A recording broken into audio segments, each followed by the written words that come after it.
ভাবলাম ডিউটি যাব না, তার ডিউটি না গিয়ে বাড়িতে একটু ঘুমাবো, শান্তিতে থাকবো। ठीक है। তারপরে অর্ডার পেলাম নাকি বাজারে যেতে হবে, তাই তাড়াতাড়ি প্যান্ট পরে নিলাম।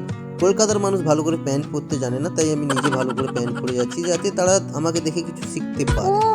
তো চলো এখন আমি চলে যাবো বাজারের দিকে, কিছু কাঁচা বাজার করব। আর এখানে দেখতে পাচ্ছ পানি ফল চলে এসেছে, এখন পানি ফলের সিজন, এখন সস্তার দামে পেয়ে যাব।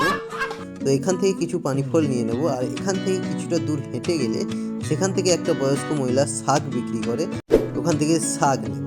আর এখানে দেখতে পাচ্ছ সব রকম শাক আছে, এখান থেকে আমি একটা বান্ডিল কলমি শাক নিয়ে নেবো। চলো তারপরে চলে এসেছি রুমে। আবার রুমে এসে দেখতে পাচ্ছ এই যে জলের ডাব্বা নিয়ে এলাম, এই জল আবার এই জগের মধ্যে উল্টাতে হবে।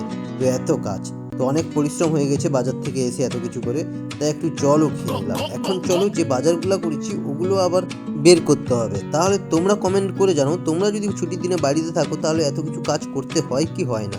আমাকে তো সবসময় করতে হয়। তো চলো তোমরা সবাই সাবস্ক্রাইব করো। Thanks for watching, by.